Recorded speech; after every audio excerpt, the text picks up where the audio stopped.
Okay, so let's get started here. Okay, so we're going to do an interesting mitzvah today. This is the mitzvah of the Ketores. So it's not a mitzvah that many people are always so familiar with. It is the offering of the incense every single day in the BeHaG. So every day there were karbanos, and there are other avodos that were done. And one of these avodot that was done was the offering of the Ketores, of spices, incense that we have. Okay, so we're gonna look at this at the sources and then go from there. Okay, so let's look at the psukim first. The psukim says, "Files v'hiktir alav Aaron Ketores samim baboker betivos neras yaktirena." Right, so they would so Aaron would give the Ketores each morning when he fixed the candles. In the morning, he would fix the wicks. Right, so he would fix the wicks for the menorah every single day. And then again in the later afternoon, when he would light the candles, right, in the morning he would fix the wicks and the oil. He would clean it out from the night before.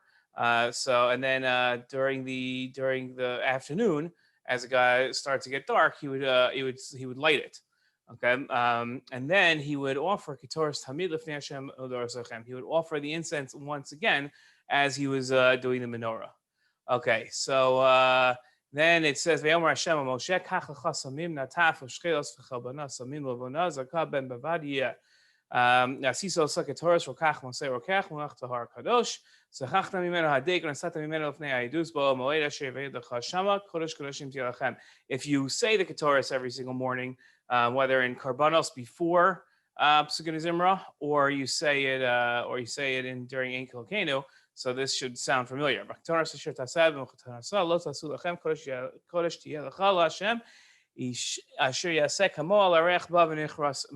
you're not allowed to smell the Ketores. You're not allowed to light it just for your own benefit. This can only be done in the BeHaG. So the first question you have to ask is, it seems to be, right, from the psukim here, it seems to be that somehow the Ketores is linked to the lighting of the menorah. Right, the Ketores was offered. It was a series of spices, and it was offered onto the altar, onto the Mizbeach. So it should have really nothing to do with the menorah. Right, the menorah is one thing, and the Ketores is the other. But it seems like from the psukim that not only were they mentioned together, but it seems to be that they're also offered at the same time. Right, as Aaron's twinkling with the menorah, as he's fixing the wicks in the menorah, he's offering the Ketores. And then later, as he's lighting the menorah, he's offering the Ketores once again. So it seems to be that there has to be some sort of connection between the menorah and the Ketores, right? Why are they mentioned together, and why is the service that's done with both done at the same time? Okay, so that's our first question. Okay, going on here. Okay, the Rambam in the Sefer Mitzvah says as follows. So mitzvah chavches, this is the 28th mitzvah. Isha savinu hakohanim mahasim Ketores pamayim bayom al Mizbeach hazav. Okay, so he has to put the Ketores onto the gold Mizbeach. That's the inner Mizbeach that we'll see a map soon. That's the smaller Mizbeach, not the one with the big ramp. V'hu amru Yisrael v'ktir alav Aaron Ketores samim baboker betivo esa neros yaktirena.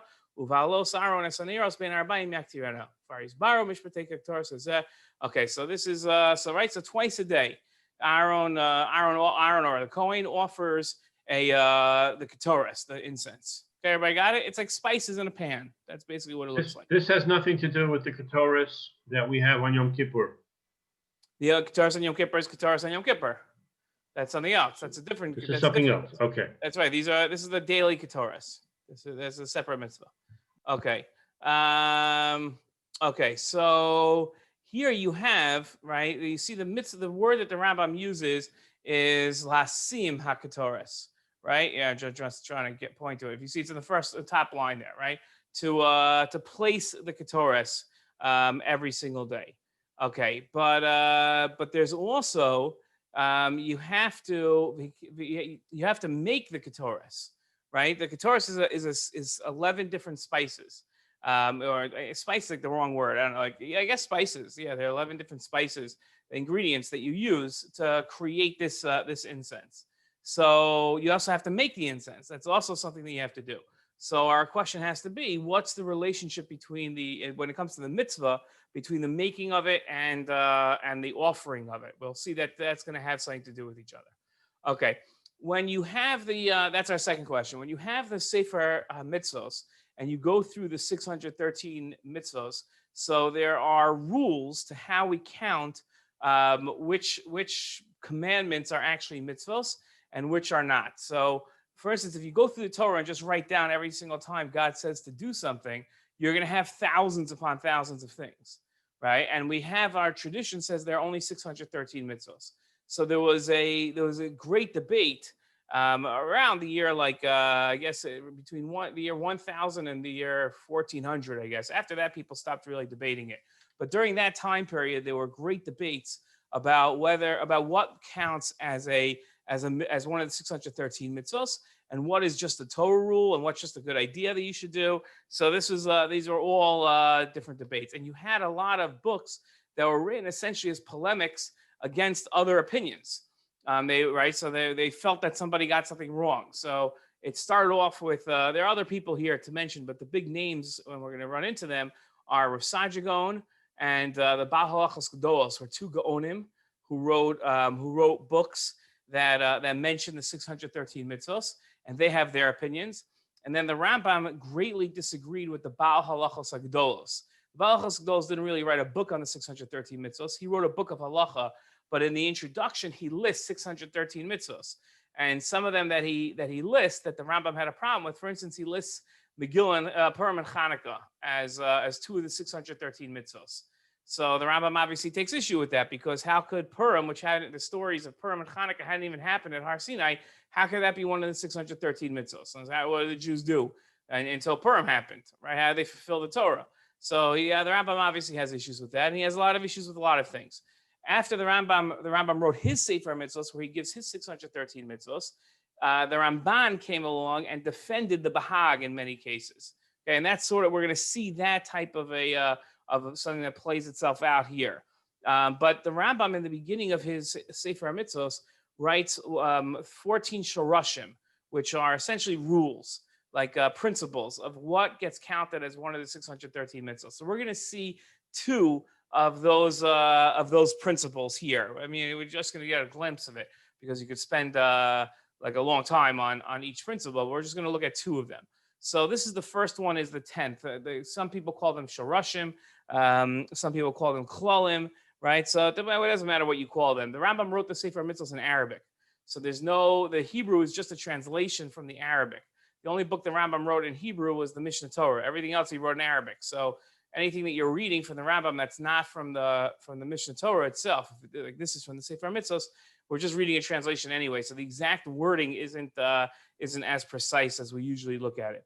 So Asharash Asiri Shein Roy Limnos Hakdamos Asher Haim Latachlis Achas Minad Tachlios. So the Rambam's 10th rule of what to count as one of the 613 mitzvos is we don't count the Hakdama of a mitzvah, right? So the Rambam uses the word, if you look here, he uses the word Hakdama. Okay, so we don't here we go, perfect. Look at that. We don't use the word the Hakdama. We don't count, meaning the introduction to a mitzvah. We don't count that, right? If it's just Hakdama, we don't count that as one of the mitzvahs. Okay,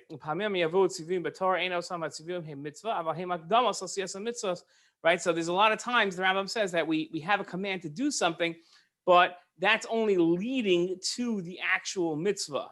Okay, it's not the mitzvah itself. Right? It's just instructing you how to do the mitzvah, but in itself, this actual command is not a mitzvah.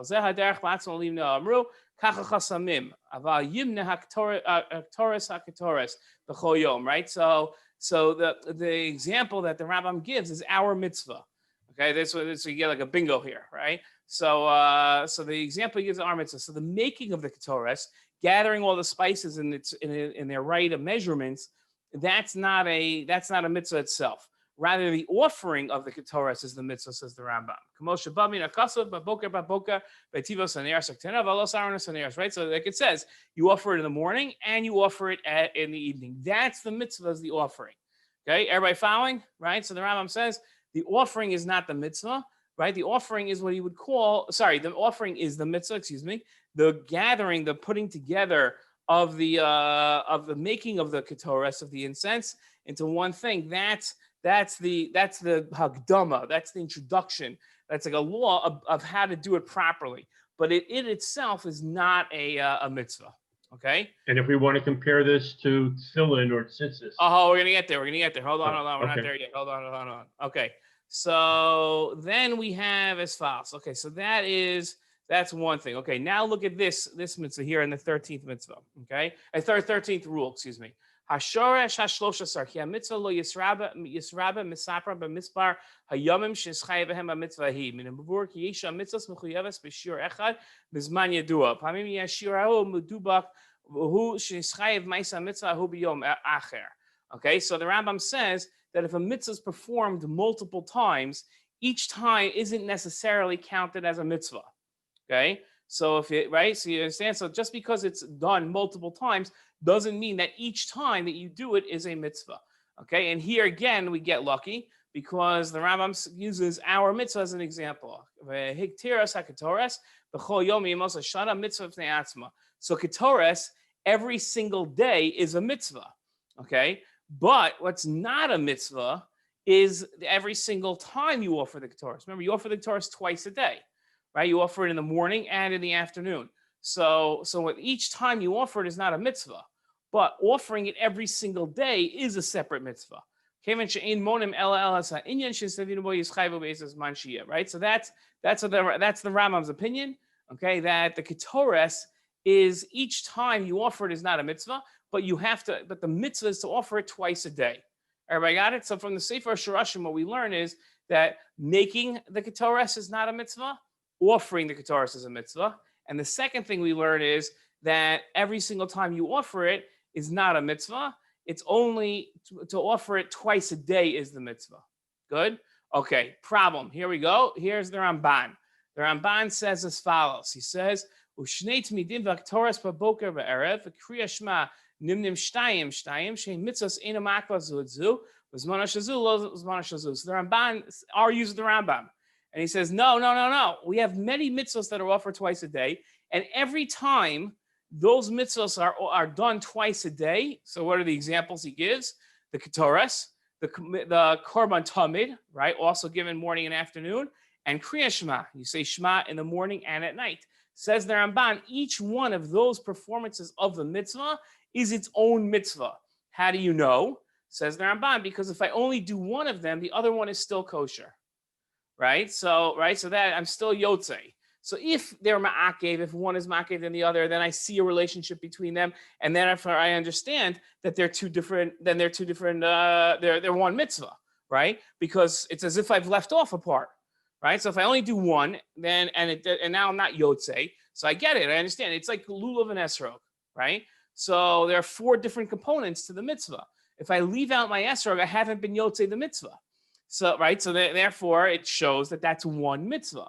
But if I say Shema in the morning and then I forget at night, I'm still yotzei saying Shema in the morning, right? That doesn't now passel my Shema from the at night, right? From the morning when I already said it, right? They're 2 separate things. So says the Ramban, by the fact that they're 2 separate things, that shows you that these are now they're 2 separate mitzvahs. So the Ramban argues with the Rambam. The Rambam says that the mitzvah of Ketores is one mitzvah to offer it twice a day. And the Ramban says there are 2 different mitzvahs. Morning and night are each 2 different mitzvahs. Everybody understand? Okay, good. Okay. The Chinuch is going to come another question. Yeah. Is it relevant at all that the mitzvah of Kriya Shema is a mitzvah on myself personally, but Ketores is, I don't know, on the Kahal, on Bnei Yisrael? I don't know how it would make a difference. You'd have to show how it does. Okay. Yeah, I'm not sure how you would see that. Okay. Then the Chinuch. Okay, the Chinuch comes along and he says as follows. Okay, he says, Shnei Seder Kisisa, Kach Chasamim Al Siasa, Kan Kasuv Viktir Alav Aaron, Afal Pichein, Raisi Lemachshavei HaMitzvos Shechoshvin HaKol Mitzvah Achas. Ein Bazeh machlokes b'neihem klal. So the Chinuch comes along and he says there's no debate that the putting together of the Ketores and like the making of the spice itself and the offering of the spice is one mitzvah. There's no debate about that. Okay? Ein bazeh machlokes. Aval yechelku ba binyan acher. Okay, but there is a different debate. Ki Rambam Zechron Levracha Yimne Ketores shel shachar shel arves mitzvah achas. Ramban Zechron Levracha kasav shehin nimnim shtayim. Right? So he said he quotes our debate that we just saw between the Rambam and the Ramban about whether or not the offering the Ketores in the morning and night is one mitzvah, like that's the Rambam's opinion, or is it like according to the Ramban where morning and night are each two different mitzvahs? Okay, so so now my question is like this: what convinces the Chinuch that there's no machlokes when it comes to the making and the offering of the Ketores, that's for sure, that it's not debatable that that's one mitzvah? How did the Chinuch know that there was no debate between them? He's not just saying there's no debate between the Ramban and the Ramban. He's saying there's no debate at all. We're obviously going to see one, or else this wouldn't be a question, right? Okay, so and then how do we understand the machlokes between the Rambam and the Ramban about whether or not this is one mitzvah or two mitzvos? Right? How do we see that? In other words, the Ramban offered an interesting proof. He said that because they don't negate one or the other, right? So the morning one doesn't negate the afternoon one. So that shows that they're two separate entities and they're two separate mitzvahs. So how would the Rambam answer that question? Right? That's what's the machlokes there between the two of them? Okay, everybody got it? Okay, so Rav Perla, this is a sefer written, I think, about 200 years ago, about on the RaSag's count of the mitzvos. Okay, and he says, right, so it must be, I'm not sure how, the Sefer Chinuch, right, who said that there's no machlokes between the making of the Ketores and the offering the Ketores, that everybody agrees that that's one mitzvah. He never saw RaSag, because look what Rav Perla says in his commentary on RaSag. Nishal lanu levayer ma shenira midivrei Rabbeinu HaGaon Zal. Right? So RaSag counted the shema that we say morning and night. He counted as two separate mitzvos. But the BeHaG counted it as one mitzvah shema. Right? So he counted it as one mitzvah. Achas. Okay. Ramban. Right? That goes against the Ramban. Okay, this we see. Okay, let's look at this. So he says RaSag held like the Ramban that morning and night were two separate mitzvos giving the Ketores. Umana mitzvah kravas tmidim l'kamam b'mispar parshios l'mitzvah achas. V'chein Ketores lo mana sham b'mispar parshios el b'mitzvah achas. Nirin dvar v'chora kesotrim zeh zeh. Right. So now he says, hold on a second. He says the RaSag held that Kriya Shema, morning and night, was one mitzvah. Okay, sorry, it was two mitzvahs. Excuse me. Right, saying Shema in the morning and saying Shema at night was two mitzvahs, but Ketores, morning and night, is one mitzvah. Everybody see? Okay, let me say that one more time. Right, just to make sure we got that. The Ramban had said, okay, that any mitzvah that you do morning and night that doesn't negate one or the other, it's not ma'akev one or the other, okay, so that counts as two separate mitzvahs. RaSag says Shema is one mitzvah, Ketores is two mitzvahs. Okay, so why is that true? How does he split between the two of them? Okay, that's our question. Did we see? We saw that the Rambam says that Ketores is one mitzvah day and night. The right? Rambam holds that, right? Did we see what the Rambam holds according about Kriya Shema? He holds as one mitzvah, yeah. Also. So he's consistent there. Okay. Yeah, the Rambam's consistent. The Ramban is consistent. RaSag, according to the Rambam and the Ramban, would be inconsistent, right? According to the Ramban, right? I mean, obviously he could have his own opinion as to why he's not inconsistent. Okay, But now look what he says here, and this is what the Sefer Chinuch didn't say. He said as follows. Okay, he says, look at the end of this line. He says, "Of amana ma'aseh Ketores bilvad." He only counts not the offering of the Ketores. He offers the making of the Ketores as the mitzvah. That should right? That should set off alarms by us, right?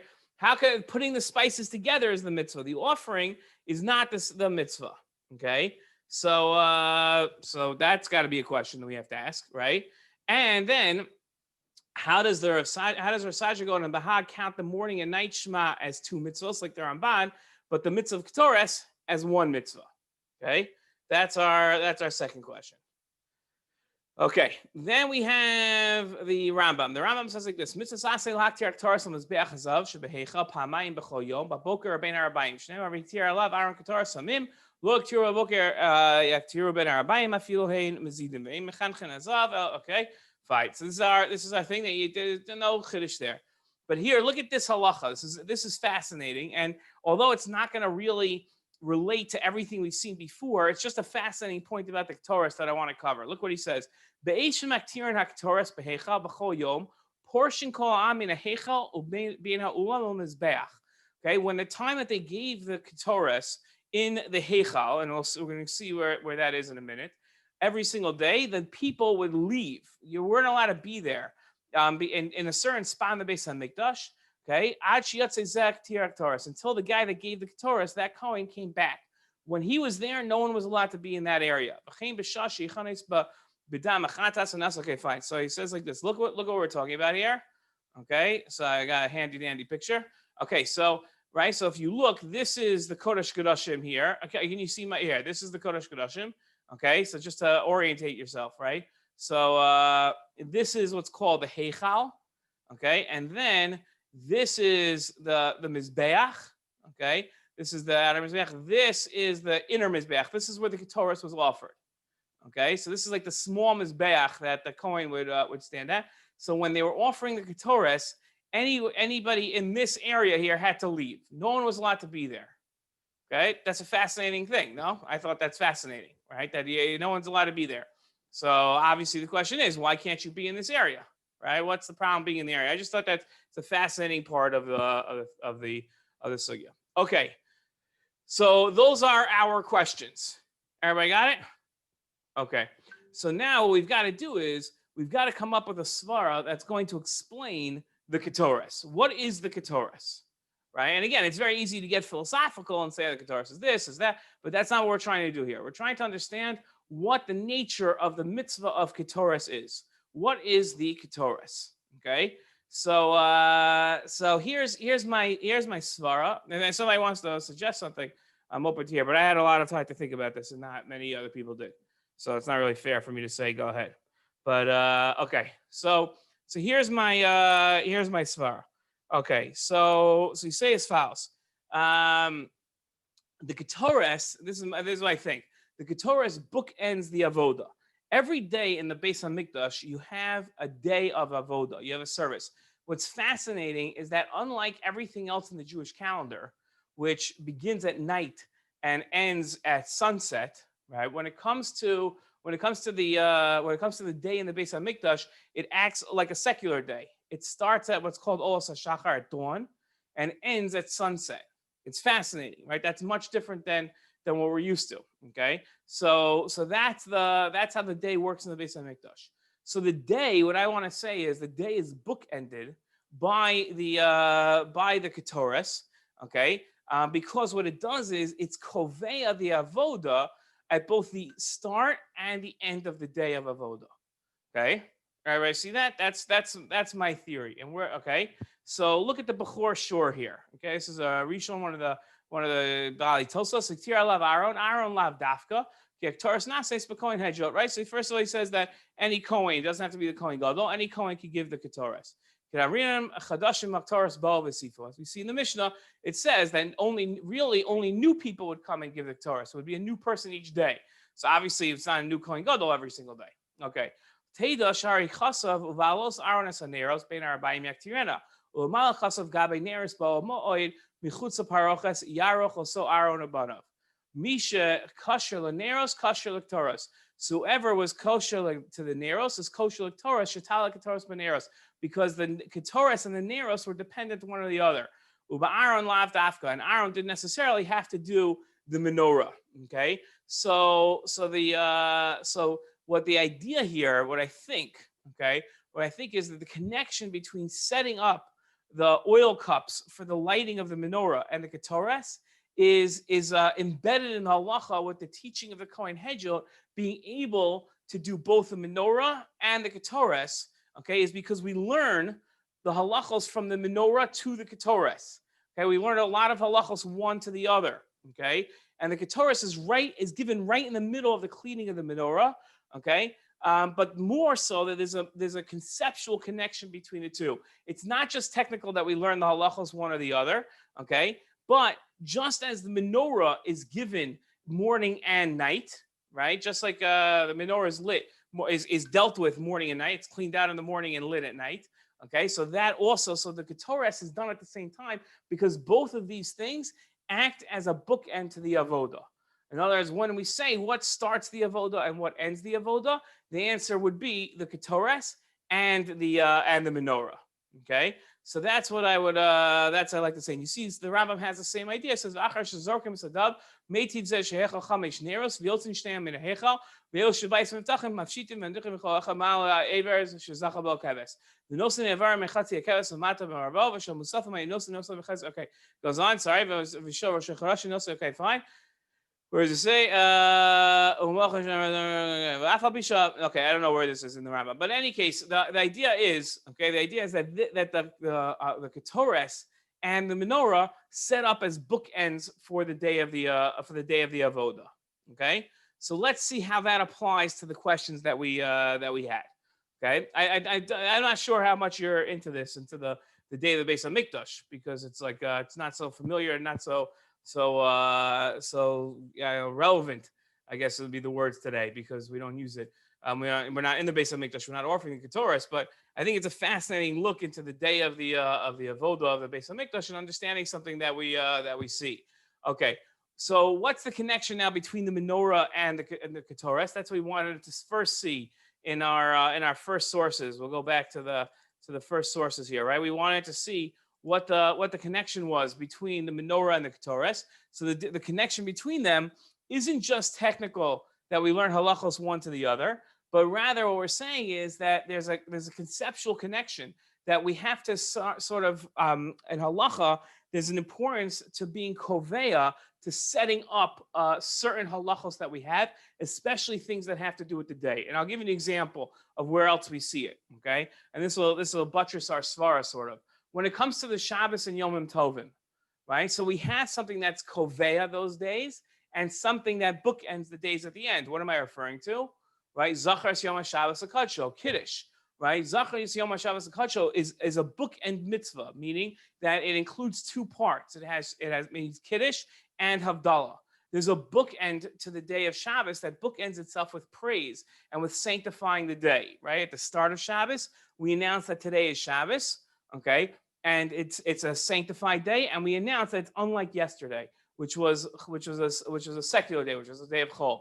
And Havdalah we bookend at the end, because at Havdalah we say, okay, it's today is now Shabbat, it's Chol, it's secular, right? L'havdil mein kodesh and Chol, right? To separate between the sacred and the non-sacred and the secular. So that's the bookends of the day. So the same thing is true of the avoda and the Beis HaMikdash. The daily avoda also needs a bookend. And what's the bookend mitzvah? So the bookend mitzvah here is the ketores, this first offering that we have of spices. Okay, so let's get into the nitty gritty. Some of our good questions. Okay,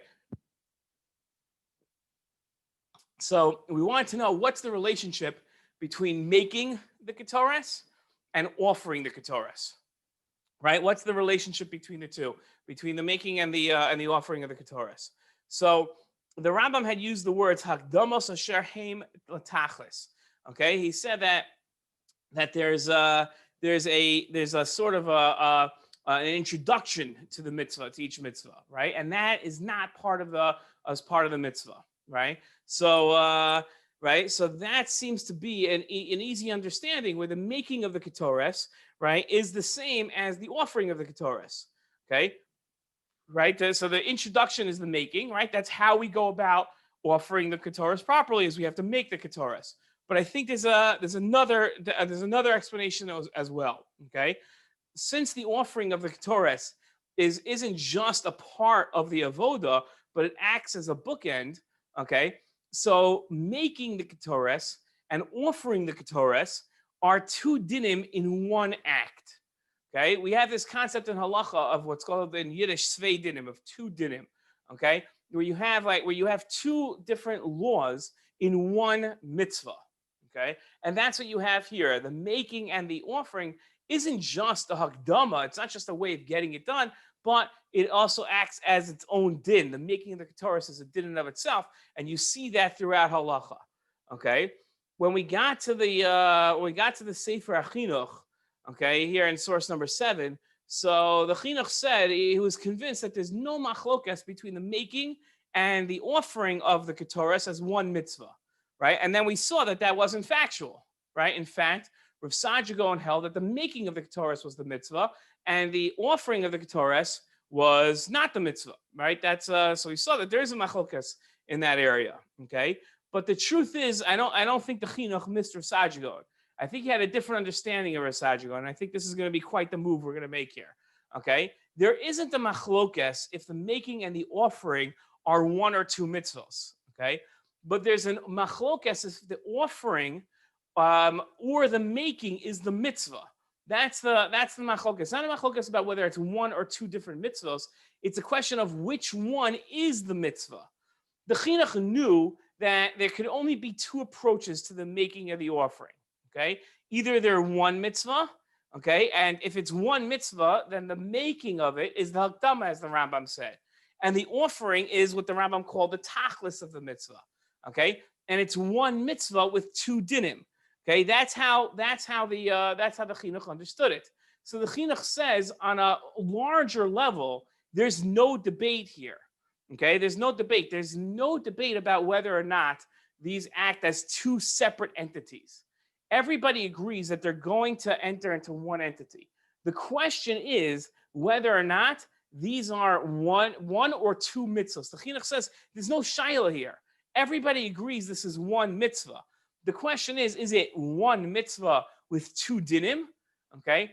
Or is just one of them, one action, that's the true action of the mitzvah, okay? So the Chinuch is correct. There's no machlokes about whether or not there's two mitzvos here. That's what the Chinuch had originally said, right? That no one counts the making of the Ketores as a mitzvah and the offering of the Ketores as a mitzvah, okay? And saying that there's two mitzvos here. That the Chinuch's right about. That's what he said. The question is which one of them is the mitzvah?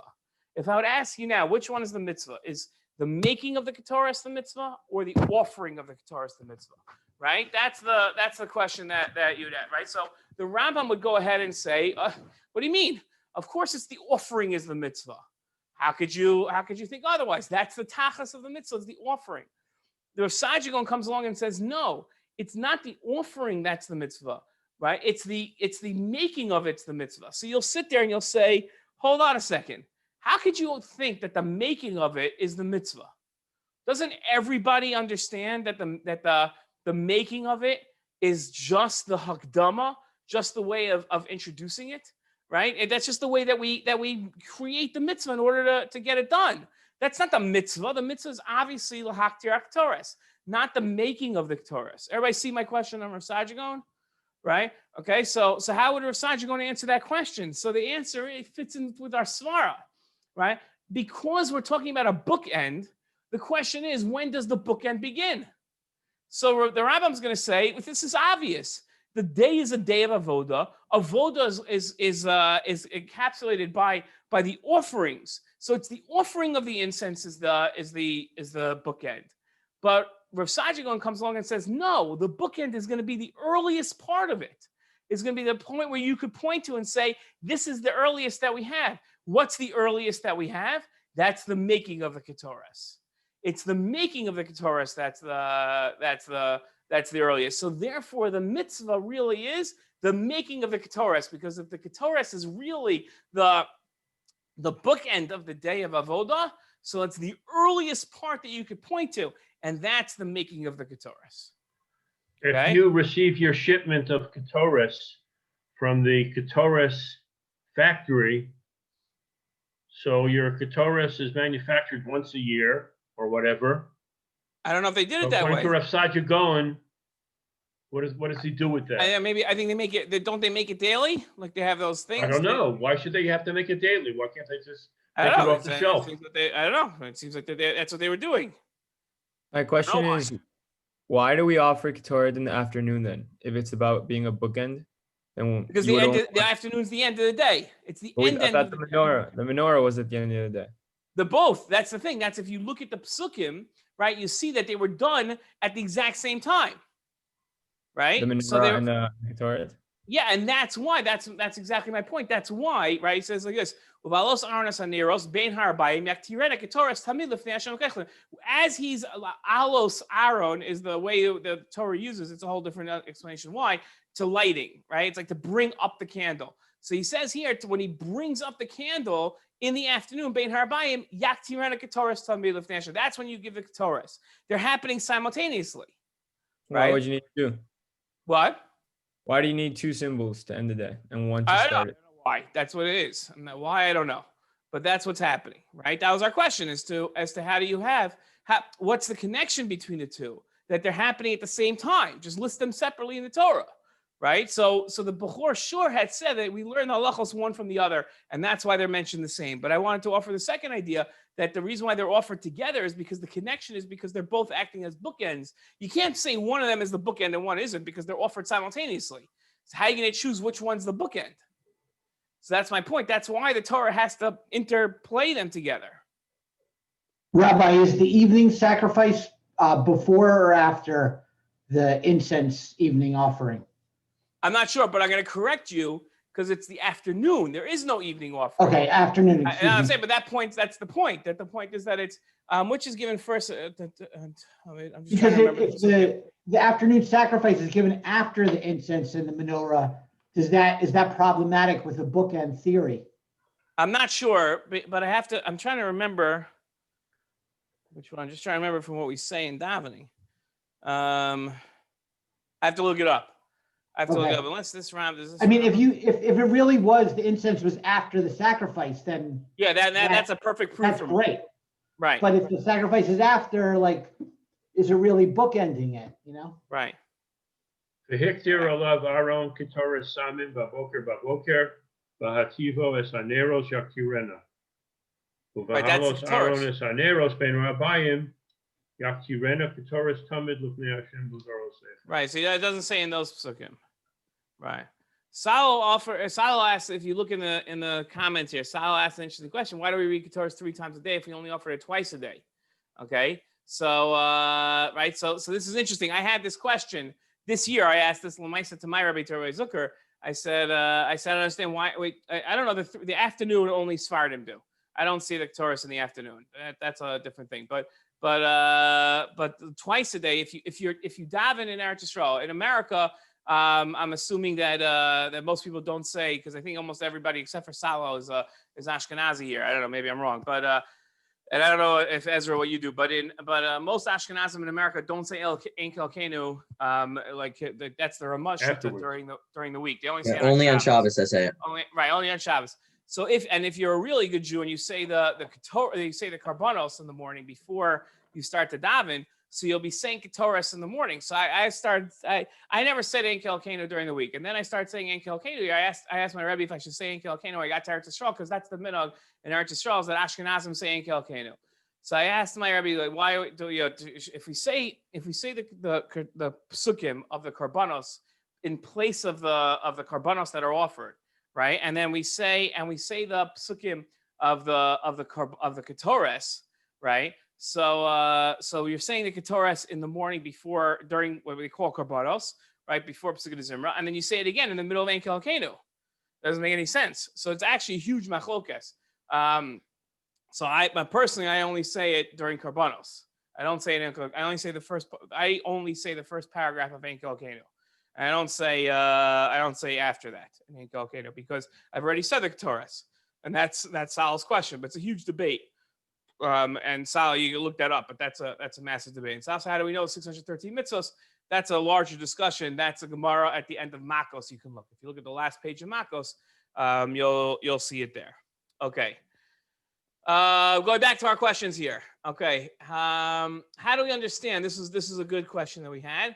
Okay. How do we understand the machlokes between the Rambam and the Ramban about whether the giving of the Ketores in the morning and night is one or two different mitzvos, right? Remember, the Rambam held that the morning and night is one mitzvah. So we give the mitzvahs to give the Ketores every single day, twice a day. And the Ramban said, since they're not ma'akev each other, right? Since one doesn't negate the other, that's actually two different mitzvahs. Okay, and the Ramban said we see that by Shema, same thing, and by the Karbon and Tamid. Okay, so the Rambam has, right. He says as follows. He says, "Kevan she'in monim ella esa inyan shenasavinu bo yischayvu bezeh be'ezeh zman shiyeh." Okay, look at it. I want to actually show you this line in the Rambam because it's such a fascinating line. Look what he says here. Okay, if you look, it is, hold on, right there after the three dots. Okay, that's as far as my finger can go here. But if you look right after the three dots, it says, Kevan she'in monim ella esa inyan shenasavinu bo. We only count, look at this word, the inyan that we're commanded in, right? So that's the, whatever time it's offered, that's when we offer it. That's the obligation. But we only count the inyan. Now, what does this mean, the inyan? See this word? It's such a fascinating word, right? We only count the inyan. That's what counts as the 613th mitzvah, right? One of the 613 mitzvahs is the inyan. So what does that mean, right? What does it mean, the inyan? So the details, what the Rambam is saying is that what I think the Rambam means by inyan is that it's the concept that's counted. The details, okay, are not like details or repetitious things aren't counted. Okay, so if the mitzvah is performed multiple times a day, that doesn't make it two mitzvahs. Okay, the 613 mitzvahs are categories. Each inyan is its own category. Okay, so right, but the Ramban maintained that the mitzvahs aren't ma'akev each other, right? And they're not performed at the same time. That's the metric that determines whether they're one or two mitzvos. Okay, so so now, right? Let's take this to a conceptual level in terms of the Rambam and the Ramban's different understanding of the 613 mitzvos. Okay, watch what we're going to do. We're going to take that, right? That idea of what the metric is for what the mitzvah is, right? Because that's just the metric what we've said so far, right? The Rambam's metric of inyan and the Ramban's metric of whether they negate each other, right? That's just for us. Those are just metrics of what counts as one of the 613 mitzvos. But how do those metrics count as what qualifies as one of the 613 mitzvos? So I want to say is the Rambam and the Ramban have a different understanding of the Taryag mitzvos. Okay, are they 613 categories in Yonim? Right? Are they 613 different categories, conceptual concepts? Okay, that lead us to other mitzvos, or are the 613 mitzvos individual halachos that have their own dinim to each other, right? So are we looking at, when I look at the list of the 613 mitzvos, am I looking at a list of concepts, that's the Rambam, or am I looking at a list of halachos, right? If according to the Ramban, I'm looking at a list of halachos. So if one of them is ma'akev, the other, so that shows me that they're two separate things because that's how two different halachos operate. But according to the Rambam, he says, well, it doesn't make a difference if they're ma'akev each other or they're not. They're offered twice a day, 3 times a day, 18 times a day. It doesn't make a difference. The question is, what's the concept? As long as the concept is one concept, they're one mitzvah, right? As the Ramban says, no, it's all about halachos. Here you see ma'akev, this and this, right? That's the idea. It's a fascinating approach. And if you take that, I'll just give you homework. Think about the mitzvah of living in Israel, because that's always the big machlokes between the Rambam and the Ramban. Everybody likes to quote, right? So if you take that, right, apply that, what I just said, that idea of is it a concept or halachos? And if you look at the Ramban on that mitzvah, you'll see what I'm talking about, how it fits perfectly there. Okay. Now, RaSag, who we accused of being inconsistent, right? Because RaSag and the BeHaG Gadols count the morning and the night shema as two mitzvos, right? Which we say, okay, fine, that's the Ramban. The Ramban says that if they're done 2 different times and they're not ma'akev one or the other, then they're 2 different mitzvos. Okay, but he offers the Ketores as one mitzvah, which is the Rambam, right? So, and we said that you're inconsistent. How could you be so inconsistent? Everybody sees that. Should I say it one more time? Say it one more time. Say it one more time. Okay. So the Rambam had said it doesn't make a difference how many times you offer. So how many times you do the mitzvah, even if you're doing it twice, 3 times, doesn't make a difference. It's one mitzvah. Okay. And that's where RaSag says, and we agree with you when it comes to Ketores, right? That makes sense. But then when it comes to Shema, which the Rambam again would say one mitzvah, the Ramban says 2 mitzvos, right? So RaSag says, oh, we agree with the Ramban. It's 2 different mitzvos. So how come Shema, 2 different mitzvos, Ketores, 1 mitzvah, according to, it seems inconsistent. Okay. So they understand, RaSag and the BeHaG understand that Ketores isn't like Shema, okay? Because the 2 offerings aren't ma'akev each other, but they're not performed at the same time. They're separate mitzvos, right? The offering of the Ketores is different because it acts as a bookend to the mitzvah. Shema, conceptually, is not a bookend to anything.